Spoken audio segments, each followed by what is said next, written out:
Hello everyone. So আজকে আমরা lecture 5 দেখব and this will be on mass spectrometry. আমাদের ফার্স্ট যে লেকচারস গুলো ছিল সেগুলো শেপস অফ মলিকিউলের উপর ছিল। সো ওটা আমরা কমপ্লিট করেছি, পুরো সিরিজ দেওয়া আছে ইউটিউবে, আপনারা চাইলে দেখে নিতে পারেন। আই হোপ আপনাদের ভিডিও সিরিজটা দেখে আপনাদের ভালো লাগবে, আপনাদের হেল্প হবে। ওকে, সো আমরা আজকে লেকচার 5 দেখব, lecture 5, and lecture 5 is on mass spectrometry. Okay, so আমরা যেটা এখন ইউনিট 1 এ আছি, ইউনিট 1 এ আছি, আমরা ম্যাস স্পেকট্রোমেট্রি টেকনিক্যালি দুটো পোর্শনে দেখব। একটা হবে ফর এলিমেন্টস, ওকে, এলিমেন্টস এর জন্য দেখব, ঠিক আছে। ইউনিট 1 এ আমরা ম্যাস স্পেকট্রোমেট্রিটা এলিমেন্টস এর জন্য দেখব, এন্ড এলিমেন্টস কে আমরা দুভাগে ভাগ করতে পারবো, ঠিক আছে। একটা হচ্ছে মোনো অ্যাটমিক আর একটা হলো নন মোনো অ্যাটমিক। সো আবার বলছি ম্যাস স্পেকট্রোমেট্রি কভার করা হবে লেকচার 5 এ, এন্ড লেকচার 6 এও হবে। আমি লেকচার 6 ও খুব কুইকলি আপলোড দিব, ভেরি সুন আপনারা পেয়ে যাবেন, তাহলে আপনারা লেকচার 5 লেকচার 6 পড়ে ফেলতে পারবেন। So lecture 5 is on mass spectrometry. আমরা ম্যাস স্পেকট্রোমেট্রি লেকচার 5 এ যেটা দেখব সেটা আমরা দেখব যে লেকচার 6 এর এটা কন্টিনিউয়েশন হবে, এন্ড আমরা এলিমেন্টস কে দুভাগে ভাগ করতে পারি, একটা mono atomic element, and the other one is non-monoatomic element. Okay, non-monoatomic element. So দুভাবে আপনারা এটাকে ভাগ করে নিতে পারেন। ওকে, সো ডায়াগ্রামটা দেওয়া আছে, দেখেন। আমি জানি না আমি কত ভালো ড্র করতে পারছি। So this is the diagram. So আমরা একটু বোঝার ট্রাই করব। এখানে একটা ভেপোরাইজেশন চেম্বার আছে, দেন এখানে একটা আয়োনাইজেশন চেম্বার আছে, দেন ইলেকট্রিক ফিল্ড আছে, ভেলোসিটি সিলেক্টর আছে, দেন ম্যাগনেটিক ফিল্ড আছে, এন্ড ডিটেক্টর আছে। ডিটেক্টর ডিটেক্ট করে, অ্যাম্পলিফায়ার সিগন্যাল গুলোকে অ্যাম্পলিফাই করে, এন্ড ডিসপ্লেতে যথারীতি আমরা সিগন্যালস গুলো দেখতে পাই। ওকে, দ্যাটস ফাইন, কোনো সমস্যা নেই। সো আমরা ফার্স্ট স্টেপটা দেখি কি করছি। আমরা একটা স্যাম্পল নিব এবং স্যাম্পলটাকে আমরা ইনজেক্ট করব।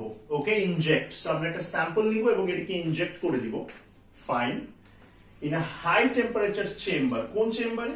একটা হাই টেম্পারেচার চেম্বার। সো একটা হাই টেম্পারেচার চেম্বারে আমরা স্যাম্পলকে ইনজেক্ট করে দিব। So this is that chamber. এখানে আমরা স্যাম্পলকে ইনজেক্ট করব এবং স্যাম্পলটা ভেপোরাইজড হয়ে যাবে। স্যাম্পল কি হবে? ভেপোরাইজড। ওকে, সো আবার বলছি আমরা এখানে স্যাম্পলকে ইনজেক্ট করব এবং এটা খুবই হাই টেম্পারেচার একটা চেম্বার, এবং স্যাম্পলটা ভেপোরাইজড হয়ে যাবে। স্যাম্পল কি হয়ে যাবে? স্যাম্পল ভেপোরাইজড হয়ে যাবে। আচ্ছা, so let us say we have a sample of iron. Okay, let us say আমাদের কাছে আয়রনের একটা স্যাম্পল আছে, ঠিক আছে। তো আমাদেরকে কিসের স্যাম্পল আছে? আমাদের থেকে আয়রনের একটা স্যাম্পল আছে। সো আমরা এই যে স্যাম্পলটা দিয়েছি, এখানে দেখো কটা অ্যাটম আছে পুরো স্যাম্পলে? 1 2 3 4 5 6 7 8 9 10 11। তাহলে দেখো এই পুরো স্যাম্পলে 11টা অ্যাটম আছে। কয়টা অ্যাটম আছে? 11টা অ্যাটম আছে। আমি আবার বলছি, এই পুরো স্যাম্পলে 11টা অ্যাটম আছে। ওকে, দ্যাটস ফাইন, 11টা অ্যাটম আছে আয়রনের, ঠিক আছে। আমরা দেখি প্রথম যে অ্যাটমটা আছে সেটার ম্যাস হলো 56, দেন যে অ্যাটমটা আছে তার ম্যাস হচ্ছে 54, তারপরটা 57, again 56 54 56 57 58 56 56 56। So okay, fine. So আমরা এই স্যাম্পলটাকে একটা হাই টেম্পারেচার চেম্বারে ইনজেক্ট করেছি এবং সাথে সাথে এই স্যাম্পলটা ভেপোরাইজ হয়ে গেছে। স্যাম্পলটা কি হয়ে গেছে? ভেপোরাইজ। সো এরা সবাই কিন্তু এখন ভেপার, এগুলো সব এখন গ্যাসিয়াস অ্যাটম, এগুলো সব কি হয়ে গেল? Gaseous atom. আচ্ছা, এখন আমরা স্যাম্পলকে বম্বার্ড করব। আমরা ক্লাসে অবশ্যই দেখেছি যে স্যাম্পলকে আমরা বম্বার্ড করি with high energy electrons. Okay, high energy electrons দিয়ে আমরা স্যাম্পলকে বম্বার্ড করব। সো আমাদের থেকে যে স্যাম্পল গুলো আছে এগুলোকে আমরা হাই এনার্জি ইলেকট্রনস দ্বারা বম্বার্ড করব। আচ্ছা ঠিক আছে, ঠিক আছে। The high energy electrons will knock out some electrons from the atom. ঠিক আছে, তাহলে হাই এনার্জি যে ইলেকট্রনস গুলো দিয়ে আমরা বম্বার্ড করছি, আমরা যে হাই এনার্জি ইলেকট্রনস গুলো দিয়ে বম্বার্ড করছি, এই হাই এনার্জি ইলেকট্রনস গুলা অ্যাটমস এর ভিতরে কিছু ইলেকট্রনস কে নক আউট করবে। আচ্ছা ঠিক আছে, নক আউট করলো, অ্যাজ এ রেজাল্ট অ্যাটমস গুলা আয়ন হয়ে যাবে। অ্যাটমস গুলো কি হয়ে যাবে? আয়ন। তাহলে আমি আবার বলছি, আপনার থেকে actually it's a gaseous sample. So the gaseous sample is bombarded with high energy electrons. Gaseous sample কে আমরা bombard করছি high energy electrons দিয়ে, and high energy electrons যে কাজটা করছে অ্যাটমের ভিতরে ইলেকট্রনস কে নক আউট করছে। ঠিক আছে, এখন যদি অ্যাটম থেকে ইলেকট্রনস নকড আউট হয়, রিমুভড হয়, তখন সেটা একটা আয়ন হয়ে যায়। এখন একটা অ্যাটম থেকে কটা ইলেকট্রন যাবে এটা আমরা আসলে প্রেডিক্ট করতে পারছি না, এটা একটা র্যান্ডম প্রসেস।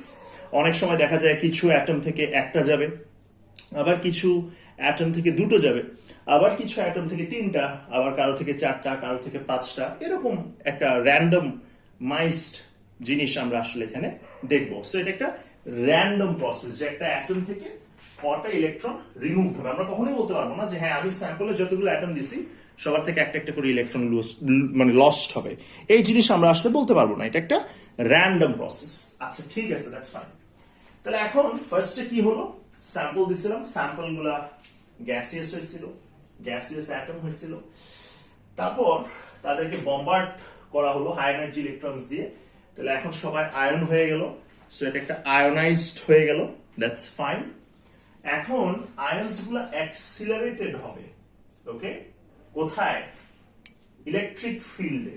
ওকে, কোথায় অ্যাক্সিলারেটেড হবে? ইলেকট্রিক ফিল্ডে। সো আমাদের পরের যদি দেখি চেম্বারটা, সেটা হচ্ছে একটা ইলেকট্রিক ফিল্ডের চেম্বার, এবং ইলেকট্রিক ফিল্ডে আয়নস গুলো অ্যাক্সিলারেটেড হবে।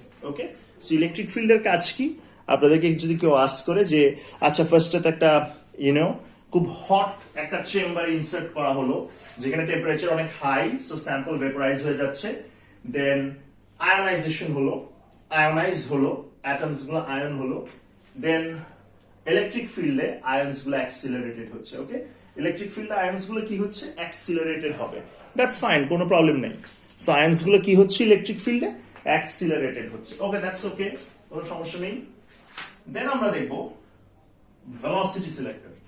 দেন আমরা কি দেখবো? Velocity selector. Now what is the purpose of a velocity selector? একটা ভেলোসিটি সিলেক্টরের আসলে পারপাসটা কি? তাহলে আমরা এখানে দেখতে পারি the velocity selector ensures the ions are moving at the same speed. এটা খুব ইম্পর্টেন্ট একটা জিনিস। দেখো ইলেকট্রিক ফিল্ডে আয়নস গুলো অ্যাক্সিলারেটেড হয়েছিল, ইলেকট্রিক ফিল্ডে কি হয়েছিল? আয়নস গুলো অ্যাক্সিলারেটেড হয়েছিল। ভেলোসিটি সিলেক্টর যেটা এনশিওর করবে সবার ভেলোসিটি যেন সেম থাকে। ওকে, সো ভেলোসিটি সিলেক্টর এনশিওর করবে সবার ভেলোসিটি যেন সেম হয়ে যায়। ওকে, এটা একটা কারণ আছে, কারণ পরের চেম্বারটা হলো ম্যাগনেটিক ফিল্ডে, এবং ম্যাগনেটিক ফিল্ডে আয়নস গুলো ডিফ্লেক্টেড হবে। So what we want is deflection যেন দুটো জিনিসের উপর বেস করে হয়, একটা হলো ম্যাস এন্ড আরেকটা হলো চার্জ, এই দুটোর উপর বেস করে যেন ডিফ্লেকশনটা হয়। এখন ভেলোসিটি যদি সেম না থাকে, ভেলোসিটিও কিন্তু ডিফ্লেকশনকে ইফেক্ট ফেলবে, ভেলোসিটি কি ফেলবে? ডিফ্লেকশনকে ইফেক্ট ফেলবে। সো আমি আবার বলছি, ফার্স্টে ভেপোরাইজ করলাম, দেন আয়নাইজ করছি, দ্যাটস ফাইন, দেন ইলেকট্রিক ফিল্ডে ফাস্ট অ্যাক্সিলারেট করাচ্ছি, ভেলোসিটি সিলেক্টর সবার ভেলোসিটি সেম করছি। রিজন কি? রিজন কি?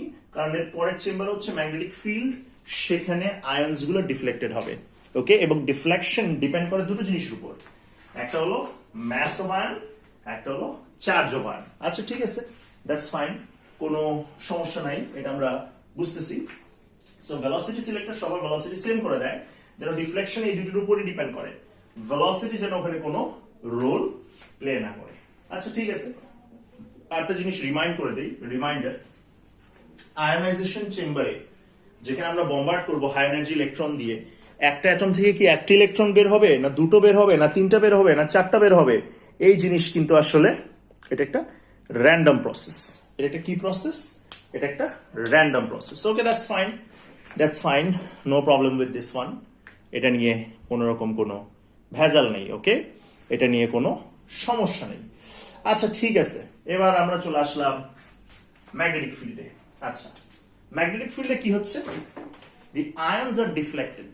আচ্ছা, আয়নস গুলো কি হলো? আয়নস গুলো ডিফ্লেক্টেড হচ্ছে। ঠিক আছে, আমরা ম্যাগনেটিক ফিল্ডে চলে আসলাম। এখন ম্যাগনেটিক ফিল্ডে কি হচ্ছে?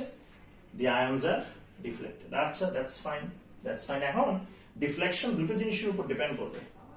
একটা হলো যদি mass of the ion is less হয়, ম্যাস যদি কম হয়, ডিফ্লেকশনটা হবে, সরি একটু ভুল লিখে ফেলছি, if the mass is less deflection will be more. Sorry, extremely sorry, ভুল লিখে ফেলছি। if the mass of the ion is less, mass কম হলে ডিফ্লেকশন বেশি হবে, or vice versa, যে আমরা দেখছি যে ম্যাস যদি কম হয় ডিফ্লেকশন বেশি হবে, সো ম্যাস যদি বেশি হয় ডিফ্লেকশন কম হবে। আচ্ছা ঠিক আছে, if the charge of an ion, actually n হবে, সরি আমার ইংলিশ এত ভালো না, if the charge of an ion is more, charge যদি বেশি হয় ডিফ্লেকশন বেশি হবে, or vice versa, যে চার্জ যদি কম হয় ডিফ্লেকশনও কম হবে। ঠিক আছে, সো আবার বলছি, সো ডিফ্লেকশন ডিপেন্ড করছে ম্যাস এন্ড চার্জের উপর। এখন সমস্যাটা হলো দুটো ফ্যাক্টর। এখন দুটো ফ্যাক্টরকে কোনোভাবে কি কম্বাইন করে আমরা সিঙ্গেল কিছুতে আনতে পারি? হ্যাঁ পারি। আমরা কি নিয়ে আসলাম? আমরা নিয়ে আসলাম something known as mass by charge ratio। আমরা কি নিয়ে আসলাম? Something known as mass by charge ratio। So আমরা লিখতে পারি if the mass by charge ratio is less than deflection more, if mass by charge ratio is high, then deflection is less. So আবার বলছি, আমরা যদি একটু ভালো করে দেখি, আচ্ছা এটা মনে হয় দেখা যাচ্ছে না, সো ডিফ্লেকশন ইজ লেস। আচ্ছা, ইজ আমি একটু এখানে লিখে দিচ্ছি, deflection is less. Okay, I guess এখন দেখা যাচ্ছে। সরি, আজকে একটু লেখা বেশি হয়ে গেল বোর্ডে, তাই আই গেস একটু স্পেসের প্রবলেম হচ্ছে। সো আবার দেখো, আবার বলছি, ম্যাগনেটিক ফিল্ডে আয়নস গুলো ডিফ্লেক্টেড হবে। ডিফ্লেকশন দুটো ফ্যাক্টরের উপর ডিপেন্ড করে, একটা হচ্ছে আয়নের ম্যাস আর একটা হচ্ছে আয়নের চার্জ। যদি ম্যাস কম হয় ডিফ্লেকশন বেশি হবে। ওকে, ম্যাস কম ডিফ্লেকশন বেশি। ওকে, অর ভাইস ভার্সা বলতে কি বুঝাচ্ছি? ভাইস ভার্সা বলতে বুঝাচ্ছি যে ম্যাস বেশি ডিফ্লেকশন কম। আচ্ছা, এখন চার্জ যদি বেশি হয় তখন ডিফ্লেকশনও বেশি হবে, আবার চার্জ যদি কম হয় ডিফ্লেকশনও কম হবে। এখন তাহলে আমরা দেখছি দুটো ফ্যাক্টর আছে। এখন দুটো ফ্যাক্টর থাকলে একটা সমস্যা আছে। কি সমস্যা সেটা একটু বলি। হ্যাঁ, যেহেতু দুটো ফ্যাক্টর চলে আসলে একটা সমস্যা আছে, তো সেই সমস্যাটা একটু এখানে দেখি। ধরে নিলাম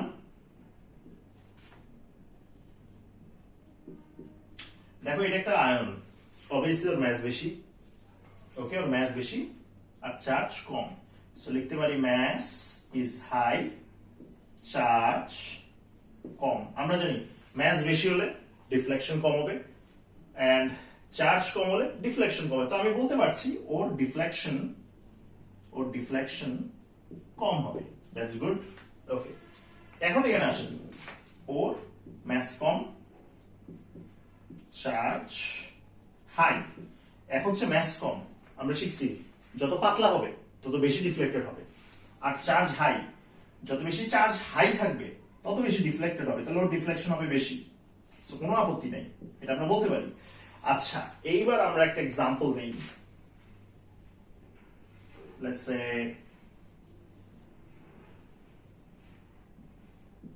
এইবার এখন আসো, ওর ম্যাস বেশি, ওর চার্জও বেশি, এখন আসো ওর ম্যাস তো বেশি, বড় সড়ো, ডিফ্লেকশন কম হওয়ার কথা, কিন্তু আবার ওর চার্জও হাই, এই তো মুশকিলে পড়লাম। ম্যাসও বেশি, ডিফ্লেকশন কম হওয়ার কথা, কিন্তু চার্জও বেশি, তাহলে তো ডিফ্লেকশন বেশি হওয়ার কথা। তো এখন এই টাইপ আয়নের জন্য আমরা কিভাবে ডিসাইড করব যে ডিফ্লেকশন হবে নাকি হবে না? কিভাবে আমরা এটা ডিসাইড করব?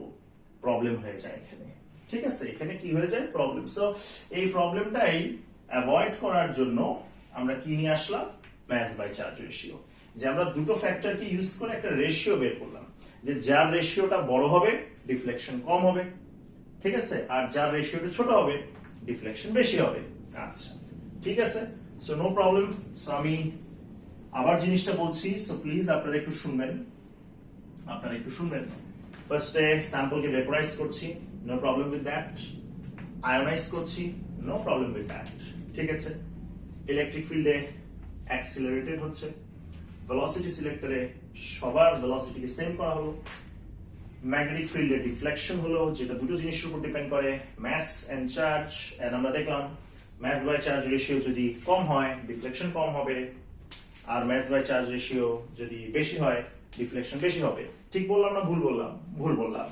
ম্যাস বাই চার্জ রেশিও যদি কম হয় ডিফ্লেকশন বেশি হবে, ম্যাস বাই চার্জ রেশিও যদি বেশি হয় তাহলে ডিফ্লেকশন কম হবে। প্লিজ, আমি কিন্তু আপনাদের জন্য একটা টেস্ট করলাম অনেকটা, ওকে, যে আগের কথাটা বলে, বাট বারবার বলছি, যাদের ম্যাস বাই চার্জ রেশিও কম ডিফ্লেকশন বেশি, যাদের ম্যাস বাই চার্জ রেশিও বেশি তাদের ডিফ্লেকশন কম। আচ্ছা, ঠিক আছে, দ্যাটস ফাইন।